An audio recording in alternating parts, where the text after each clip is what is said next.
സാധാരണ മലയാള ചിത്രങ്ങളിൽ നിന്ന് വളരെ വ്യത്യസ്തമായ ഒരു ട്രാക്ക് സ്വീകരിച്ച പടമാണ് ചട്ടക്കാരി. അതിലെ പാട്ടുകളൊക്കെ വളരെ ഹിറ്റാണ്, എല്ലാവർക്കും അറിയാം. എല്ലാം നല്ല വെസ്റ്റേണൈസ്ഡ് ഓർക്കസ്ട്രേഷനും ഒക്കെ ആയിട്ട് നല്ല മനോഹരമായി ചെയ്ത പാട്ടുകൾ. ജൂലി, ഐ ലവ് യു, അങ്ങനെയൊക്കെ ഒരുപാട്. പക്ഷേ അതിലാരും അധികം ശ്രദ്ധിക്കാത്ത ഒരു പ്രത്യേകതയുണ്ട്. അതിലൊരു ഹിന്ദു ഡിവോഷണൽ സോങ് ഉണ്ട്, പി ലീല പാടുന്നു. നാരായണായ നമ നാരായണായ നമ നാരായണായ നമ നാരായണ. ഒരു ഭക്തിഗാനം, ഒരു ഹിന്ദു കുടുംബത്തിൽ പ്രാർത്ഥനാനിരതമായി അമ്മയും മകൾ വരുന്നു. പക്ഷേ ആ സന്ദർഭത്തിൽ അയൽക്കാരിയായ ചട്ടക്കാരി ആ വീട്ടിലേക്ക് കടന്നു വരുന്ന രംഗമാണ്. ഇതിൻ്റെ പ്രത്യേകത എന്താണെന്ന് വെച്ചാൽ, പച്ചയ്ക്കുള്ള ശുദ്ധമായ ഹിന്ദു ഡിവോഷണൽ സോങ്ങിൻ്റെ ബാക്ക്ഗ്രൗണ്ട് മ്യൂസിക് മൊത്തം വെസ്റ്റേൺ ഓർക്കസ്ട്രേഷനാണ്. ഒരു തരത്തിലും അന്ന് ഒരു ലോജിക്ക് നമുക്ക് തോന്നുന്നില്ല, പക്ഷേ അത് ചിത്രത്തിൽ അതിമനോഹരമായി സന്നിവേശിപ്പിക്കുകയും അത് ഒരു വലിയ വിജയമായി മാറുകയും ചെയ്യും. അതൊരു ചരിത്രമാണ്. നാരായണായ നമ നാരായണായ നമ നാരായണായ നമ നാരായണ നാരായണായ നമ നാരായണായ നമ നാരായണായ നമ നാരായണ നാരായണായ നമ നാരായണായ നമ നാരായണായ നമ നാരായണ നാരായണായ നമ നാരായണായ നമ നാരായണായ നമ നാരായണ.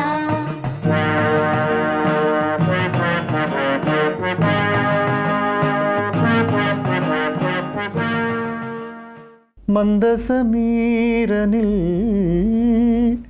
ഒഴുകി ഒഴുകിയെത്തും. ഈ പാട്ട് ദേവരായ മാസ്റ്ററുടെ കമ്പോസിങ്ങിനെ കുറിച്ച് പറയുകയാണെങ്കിൽ, ദേവരായ മാസ്റ്റർ മലയാള തനിമയുള്ളതും മലയാള നാടൻ പാട്ടുകളുടെ ശീലമുള്ളതും ആയ പാട്ടുകൾ മാത്രമല്ല, വെസ്റ്റേൺ സ്റ്റൈലിൽ ആ കഥ എന്ന് പറയുന്നത് തന്നെ ചട്ടക്കാരി എന്ന ഒരു ആംഗ്ലോ ഇന്ത്യൻ സ്റ്റൈലിലുള്ള ഒരു സിനിമയാണ്. അപ്പോൾ അതിൻ്റെ മ്യൂസിക്കും അങ്ങനെ വേണം എന്നുള്ള ഒരു ശാഠ്യം മാഷ് പ്രത്യേകം കാണിച്ചിട്ടുണ്ട് എന്നുള്ളത് ആ ചിത്രത്തിലെ സംഗീതവും ഗാനങ്ങളും നമുക്ക് തിരിച്ചറിവുണ്ടാക്കുന്നുണ്ട്. മന്ദസമീരിൽ എന്ന് പറഞ്ഞ പാട്ടിൽ ഒരുപാട് പ്രത്യേകതകൾ നമുക്ക് അതിൻ്റെ പല്ലവിൽ തന്നെ നമുക്ക് കാണാൻ സാധിക്കും. മന്ദസമീരനിൽ ആദ്യം പ്ലെയിനായിട്ട് പാടുന്നു, പിന്നീട് സമീരനിൽ ഒഴുകി ഒഴുകിയെത്തും. അത് മന്ദസമീരിൽ ചെറിയ ഇളം കാറ്റിൽ ഇളം കാറ്റിൽ എന്ന് പറഞ്ഞൊരു പാട്ടുമുണ്ട് ദേവരായ മാസ്റ്ററുടേതായിട്ട്. ഇത് ഒഴുകി എത്തും എന്ന് പറയുമ്പോൾ ആ കാറ്റിൽ ഒഴുകിയെത്തുന്ന ഇന്ദ്രജാപം, മഴവില്ല് കാറ്റിൽ ഒഴുകി വരുന്നത് പോലെയുള്ള സൗന്ദര്യം നായികയ്ക്ക് കൽപ്പിച്ചു കൊടുക്കുന്ന കവിയും അതിന് ഈ കാറ്റിൻ്റെ ആ ഒഴുക്ക് അതുപോലെ ഇണവിടുന്ന സംഗീത സംവിധായകനും. അതാണ് നമുക്ക് ആ പാട്ടിൽ കാണുന്നത്. മന്ദസമീരനിൽ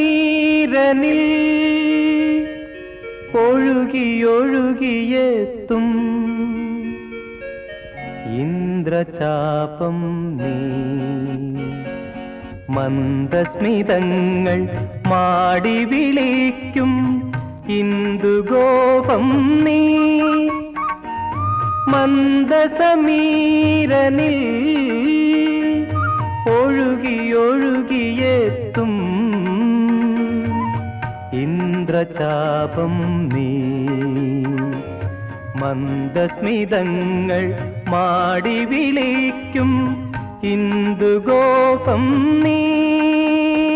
60കളുടെ തുടക്കത്തിൽ ബാലതാരമായിട്ട് നമ്മുടെ പ്രിയപ്പെട്ട കമലഹാസൻ സാറിനെ സിനിമയിൽ അവതരിപ്പിച്ചത് സേതുമാധവൻ സാറാണ്, കണ്ണും കരളും എന്ന സിനിമയിൽ. അത് കഴിഞ്ഞിട്ട് അദ്ദേഹത്തെ യുവ നായകനാക്കി സിനിമയിൽ കൊണ്ടുവരുന്നതും അദ്ദേഹം തന്നെയാണ്. അത് ഏറ്റവും വലിയ ചരിത്രത്തിലെ ഒരു പ്രത്യേകതയായിട്ട് നമുക്ക് കാണാൻ സാധിക്കുന്ന കാര്യമാണ്. കന്യാകുമാരി എന്ന സിനിമയിൽ ഒരു 18 വയസ്സുകാരൻ കഥാനായകനെ കണ്ടെത്താൻ വളരെയധികം ശ്രമിച്ച് കിട്ടാതെ അദ്ദേഹം ടി നഗറിലെ ഉസ്മാൻ റോഡിൽ അദ്ദേഹത്തിൻ്റെ വീട്ടിൽ ഒരു ദിവസം യാതൊരു നിർവാഹമില്ലാതെ ഇങ്ങനെ ആലോചിച്ചിരിക്കുമ്പോൾ ഉമ്മറത്തെ ഗേറ്റ് തുറന്ന് ഒരു പയ്യനിങ്ങനെ നടന്നു വരുന്നു.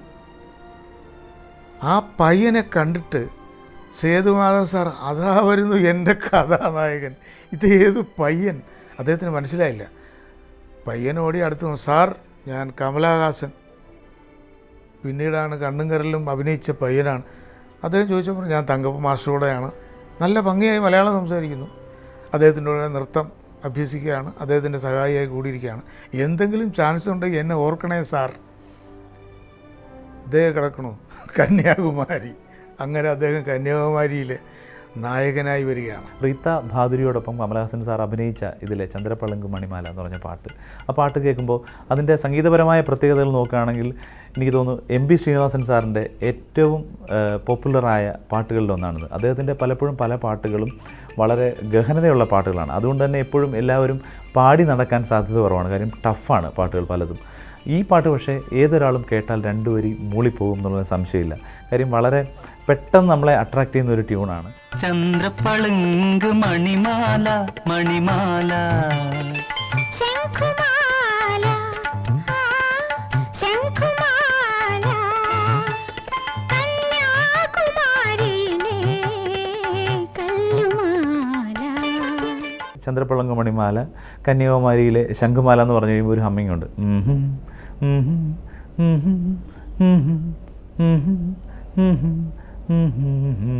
അത് ഒരാളല്ലേ പാടുന്നത്, മെയിൽ ഫീമെയിൽ മെയിൽ ഫീമെയിൽ അങ്ങനെ കണക്ട് ചെയ്തു. അപ്പോൾ ഈ കന്യാകുമാരിയിലെ കല്ലുമാല എന്ന് പറഞ്ഞു കഴിയുമ്പോൾ നമ്മുടെ മനസ്സിലെല്ലാവരും കന്യാകുമാരി പോയിട്ടുള്ള എല്ലാവർക്കും അറിയാം അവിടുന്ന് ശംഖു കൊണ്ടുള്ള മാല കണ്ടിട്ടില്ലാത്തവരുണ്ടാവില്ല.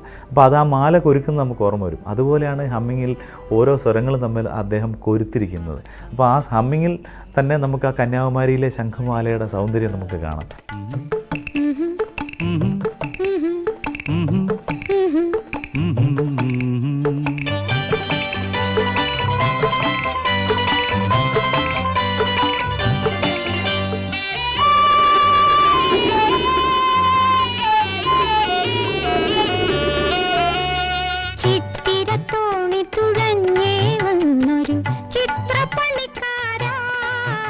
വയലാർ ദേവരാജൻ ടീം സേതുമാധവൻ സാറിൻ്റെ ചിത്രങ്ങളിൽ വന്നു പെട്ടതിനു ശേഷം സേതുമാധവൻ സാറിന് പിന്നെ തിരിഞ്ഞു നോക്കേണ്ടി വന്നിട്ടില്ല.